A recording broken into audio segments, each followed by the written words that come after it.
Hello, ધોરણ 12 commerce Gujarati માધ્યમના દરેક વિદ્યાર્થી મિત્રોને અશ્વિન પટેલના નમસ્કાર. તો વિદ્યાર્થી મિત્રો, આપણે સ્ટેટની અંદર ભાગ 2 ચેપ્ટર નંબર 5 વિકલન માટે જોવાનું છે, જેનો મિનિંગ થાય ડિસ્પર્સન અથવા તો ડિફરન્ટિએશન. તો હવે વાત કરીએ આપણે આ ચેપ્ટર્સમાં કયા કયા મુદ્દાઓ આવરી લેવાના છે, જેના વિશેની વાત કરીએ. તો આ ચેપ્ટર્સની અંદરથી આપણે પર્ટિક્યુલર વાત કરીએ તો વિકલન કોને કહેવાય, વિકલનની વ્યાખ્યા, કેટલાક પ્રમાણિત વિકલેતો, વિકલન માટેના કાર્ય નિયમો, દ્વિતીય વિકલન, ત્યારબાદ આ વધતું અને ઘટતું વિધેય આપણા સિલેબસની અંદર ગણતરીમાં લેવામાં આવ્યું નથી, બરાબર. સાથે ને સાથે વિધેયની મહત્તમ પર્ટિક્યુલર વિધેયની મહત્તમ અને ન્યૂનતમ કિંમત, એના વિશેની આપણે ચર્ચા કરવાની છે. સીમાંત આવક, સીમાંત ખર્ચ, માંગણી મૂલ્ય સાપેક્ષતાનો પોઈન્ટ આપણે સિલેબસમાંથી બાકાત કરવામાં આવ્યો છે. ત્યારબાદ ખર્ચનું વિધેયનું ન્યૂનતમીકરણ, આમદની વિધેય તથા નફાના વિધેયનું મહત્તમીકરણ. તો વિદ્યાર્થી મિત્રો, આ વિકલનના ચેપ્ટર્સમાંથી 2 પોઈન્ટ્સ આવરી લેવાના નથી. આમ જોવા જઈએ તો 3 પોઈન્ટ્સ થાય. એક, વિધેયનું ખાસ કરીને વધતું અને ઘટતું વિધેય એ આપણે ગણતરીમાં લેવાનું નથી. ત્યારબાદ માંગની મૂલ્ય સાપેક્ષતા લેવાની નથી. અને દ્વિતીય વિકલનની અંદર આપણી પાસે 4 નિયમો છે: સરવાળો, બાદબાકી, ભાગાકાર, ગુણાકાર અને સાંકળનો નિયમ. તો સાંકળનો નિયમ આપણે ગણતરીમાં લેવાનો નથી. તો ગણતરીમાં ન લેવાના પોઈન્ટ્સ કયા? તો 1, વધતું અને ઘટતું વિધેય, 2, માંગની મૂલ્ય સાપેક્ષતા, 3, સાંકળના નિયમને લગતા દાખલા આપણે ધ્યાનમાં લેવાના નથી. એ સિવાય ઓલમોસ્ટ બધું જ આ ચેપ્ટરમાંથી આપણે કરવાનું રહેશે. તો વિદ્યાર્થી મિત્રો, સૌપ્રથમ આપણે થિયરી પોર્શન જોઈએ, ત્યારબાદ દાખલાઓની શરૂઆત થાય. તો વાત કરીએ આપણે પહેલો પોઈન્ટ કે વિકલન અને વિકલિત બંને વસ્તુ અલગ અલગ છે. તો વાત કરીએ આપણે વિકલનની. તો વિકલનની અંદર વાત કરીએ તો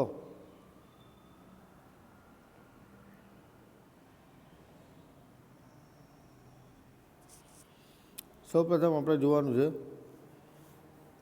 વિકલન કોને કહેવાય. તો નિરપેક્ષ ચલની કિંમતમાં અલ્પ એટલે કે થોડા પ્રમાણમાં જો ફેરફાર કરવાથી સાપેક્ષ ચલની કિંમતમાં થતા ફેરફારનો અભ્યાસ કરવાની રીતને શું કહેવામાં આવે છે? વિકલન. અહીંયા વિદ્યાર્થી મિત્રો 2 ચલો માટેની સરખામણી કરવામાં આવી છે. એક નિરપેક્ષ ચલ અને બીજું છે સાપેક્ષ ચલ.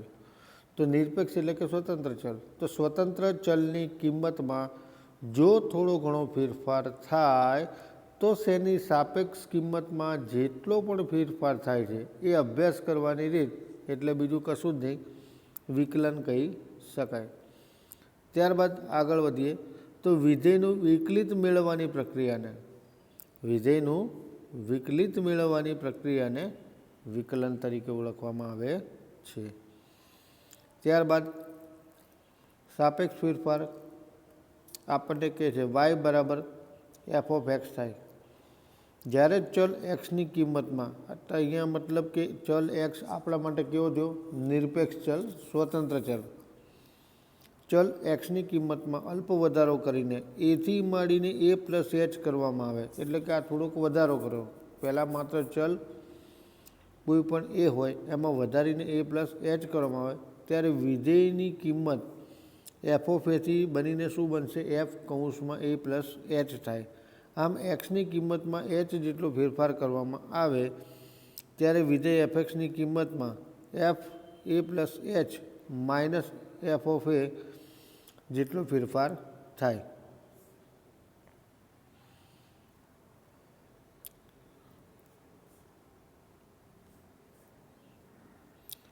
તેથી એની કિંમતમાં એચ જેટલો ફેરફાર થવાથી વિધેયની કિંમતમાં થયેલ સાપેક્ષ ફેરફાર, જેના માટેનું આપણે સૂત્ર કહેવું હોય તો કહી શકાય કે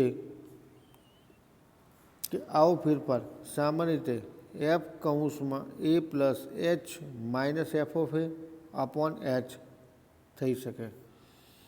હવે આ જ વસ્તુને આપણે વિકલન થયું.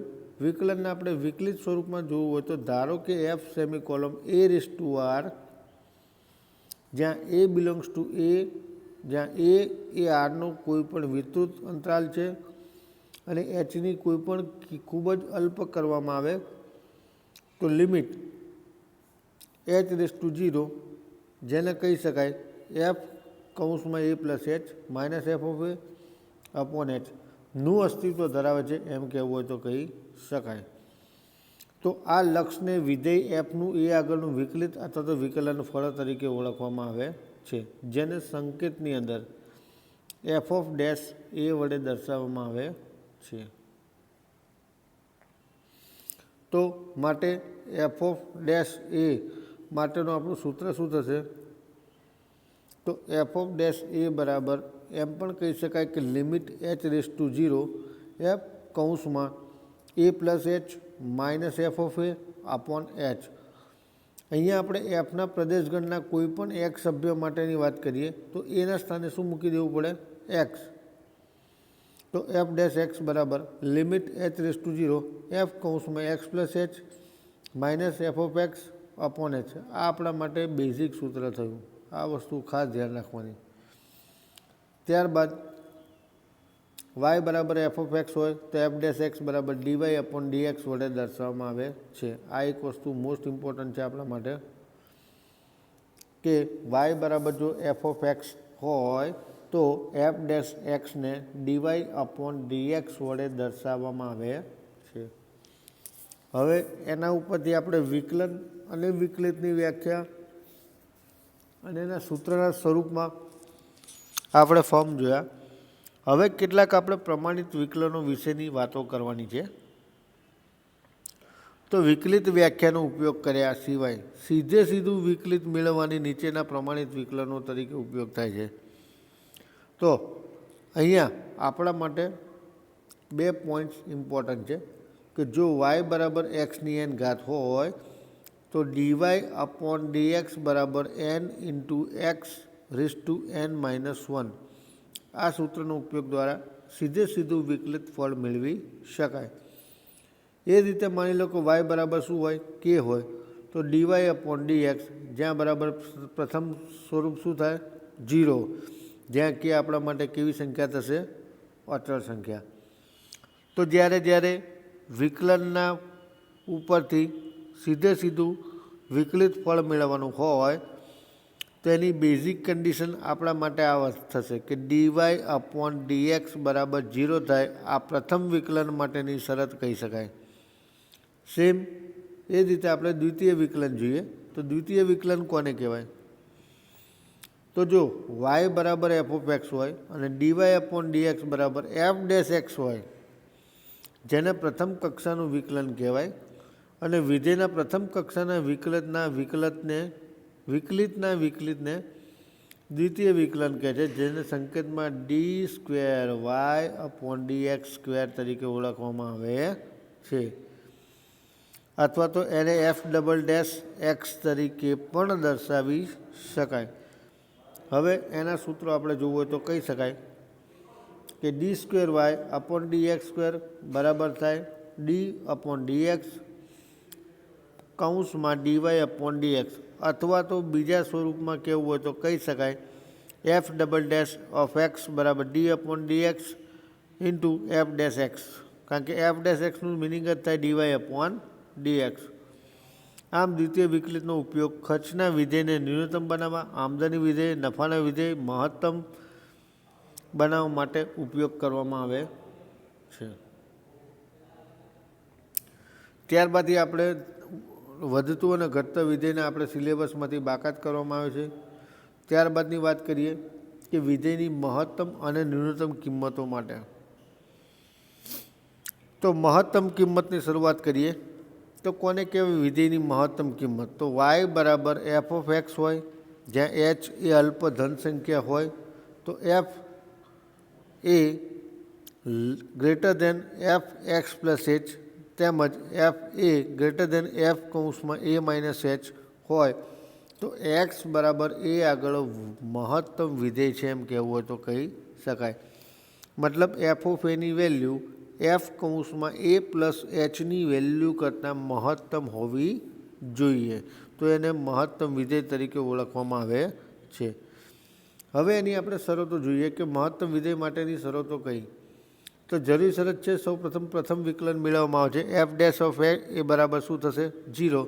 અને ત્યારબાદ પર્યાપ્ત શરત છે f double dash of a less than 0, એટલે કે ઋણ સંખ્યા. તો આ એની બીજી દ્વિતીય વિકલન કરવામાં આવે તો f double dash of a less than 0 એ આપણી ઋણ સંખ્યા મળે છે. સેમ વસ્તુ આપણે જોવાની છે ન્યૂનતમ સંખ્યા માટે. તો ન્યૂનતમ સંખ્યા શું કહે છે આપણને? તો વિધેયની ન્યૂનતમ સંખ્યા આપણને એવું કહેવા માગે છે કે જો વિધેયની ન્યૂનતમ કિંમત એટલે કે વાય બરાબર એફ ઓફ એક્સ છે, એચ અલ્પ ધન સંખ્યા હોય અને એફ એ સાઇન ચેન્જ થઈ જશે, અહીંયા લેસ દેન એફ કૌંસમાં એ પ્લસ એચ હોય, તેમજ એફ એ લેસ દેન એફ કૌંસમાં એ માઇનસ હોય, તો એક્સ બરાબર એ આગળ આ વિધેય ન્યૂનતમ બને છે તેમ કહેવાય. એના માટેની આપણે શરતો જોઈએ તો એક્સ બરાબર એ આગળ વિધેય ન્યૂનતમ થવા માટેની શરતો પ્રથમ કે જરૂરી શરત એફ ડેશ એ બરાબર 0, જે બંને માટે કોમન છે. પછી એ મહત્તમ હોય કે ન્યૂનતમ માટે. પર્યાપ્ત શરત શું કહે છે કે એફ ડબલ ડેશ ઓફ એ એટલે કે દ્વિતીય વિકલન ગ્રેટર દેન 0, મતલબ કે આની કિંમત હંમેશા શું હોવી જોઈએ? ધન. મતલબ કે ન્યૂનતમ વિધેય હોય તો કિંમત કેવી જોઈએ? ધન. અને મહત્તમ વિધેય હોય તો ઋણ કિંમત હોય છે. ત્યારબાદનો ટોપિક છે આપણા માટે સીમાંત આવક અને સીમાંત ખર્ચ. તો સીમાંત આવક એટલે કે જેને કહેવાય આવકનું મિનિંગ થાય આમદની.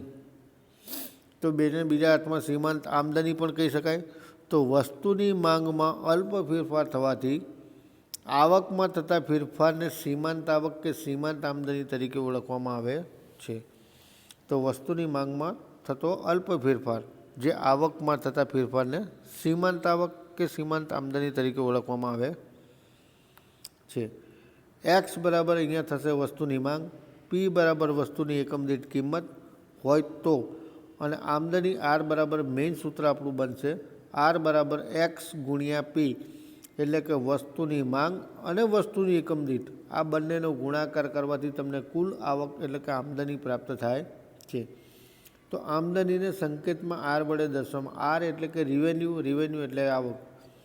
આરનું એક્સ સાપેક્ષ વિકલિત હોવાથી સીમાંત આમદની મળે છે. સીમાંત આમદની માટેનું સૂત્ર છે ડીઆર અપોન ડીએક્સ. તો આ પોઈન્ટ્સ જો આપણે વિદ્યાર્થી મિત્રો સીમાંત આમદની માટેના. સેમ સીમાંત ખર્ચ માટેની વાત કરીએ તો સીમાંત ખર્ચ શું કહે છે કે વસ્તુના ઉત્પાદનમાં અલ્પ ફેરફાર થવાથી ઉત્પાદન ખર્ચમાં થતા ફેરફારને સીમાંત ખર્ચ તરીકે ઓળખવામાં. ઓલામાં ઉત્પાદન આવક હતી, અહીંયા ખર્ચમાં થતા ફેરફારને સીમાંત ખર્ચ તરીકે ઓળખવામાં આવે છે. એક્સ બરાબર વસ્તુનું ઉત્પાદન અને સી બરાબર ઉત્પાદન ખર્ચ હોય તો સીએક્સનું સાપેક્ષ વિકલિત લેવાથી સીમાંત ખર્ચ મળે છે. સી એટલે કે કોસ્ટ એટલે કે ખર્ચ. આમ સીમાંત ખર્ચ બરાબર ડીસી અપોન ડીએક્સ તરીકે જેને ઓળખવામાં આવે છે. ત્યારબાદ આપણે જોવાનું છે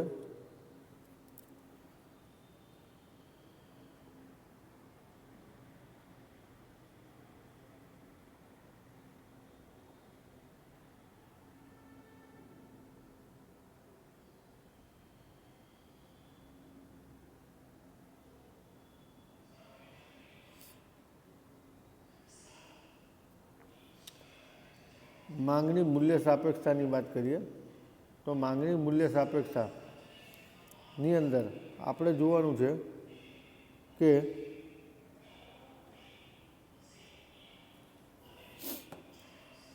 ટોપિક્સ. તો માંગની મૂલ્ય સાપેક્ષતાનો પોઈન્ટ આપણે ડિલીટ કરેલો છે.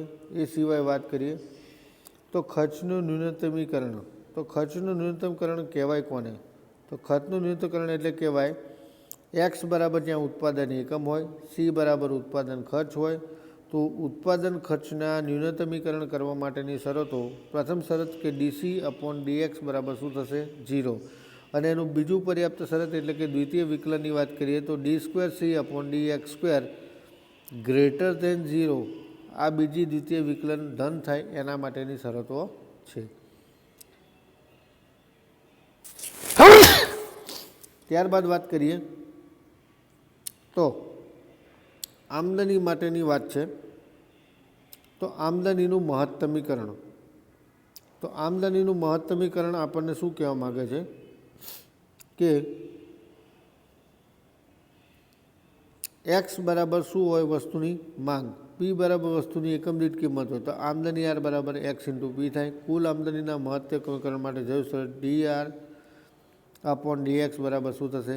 0. અને એનું દ્વિતીય વિકલન કરો એટલે પર્યાપ્ત શરત આપણા માટે બનશે d²r upon dx² less than 0. એટલે કે દ્વિતીય વિકલન માટે આ સંખ્યા ઋણ સાબિત થવી જોઈએ. એ જ રીતે છે નફાનું મહત્તમીકરણ. તો નફાનું મહત્તમીકરણ આપણને શું કહે છે કે જો આર બરાબર કુલ આમદની અને સી બરાબર કુલ ઉત્પાદન ખર્ચ હોય તો પી બરાબર સૂત્ર બનશે આર માઇનસ સી. આવકમાંથી ખર્ચ બાદ કરો એટલે પ્રોફિટ મળશે. આ નફા પી પ્રોફિટ માટે મહત્તમીકરણ માટેની શરત. તો પ્રથમ જરૂરી શરત છે આપણા માટે કે ડીપી અપોન ડીએક્સ બરાબર શું થશે? 0. અને દ્વિતીય વિકલન માટેની શરતો d²p upon dx² less than 0. મતલબ કે આ સંખ્યા ઋણ થવી જોઈએ. ત્યારબાદ છે વિધેયના સ્થિર બિંદુઓ મેળવવા માટેની શરતો. વાય બરાબર એફ ઓફ એક્સ હોય. જે બિંદુઓ એફ ઓફ એક્સની મહત્તમ અથવા તો ન્યૂનતમ કિંમતો માટે મળે છે તેને વિધેયના સ્થિર બિંદુઓ તરીકે ઓળખવામાં આવે છે. જેની જરૂરી શરત છે એફ ડેશ ઓફ એક્સ બરાબર 0. એટલે કે પ્રથમ વિકલનની વેલ્યુ 0 મળવી જોઈએ. આ એની પર્યાપ્ત શરતો કહી શકાય. હવે વિદ્યાર્થી મિત્રો આપણે આ ચેપ્ટર્સમાં થિયરી પોર્શન જો આની સાથે નેક્સ્ટ લેક્ચરની અંદર આપણે હજી પણ એના સૂત્રો વિશેની માહિતી મેળવીશું અને ત્યારબાદ પર્યાપ્ત શરતો, સૂત્રો બધું જ પ્રાપ્ત કર્યા બાદ દાખલાઓની શરૂઆત થશે. Thank you.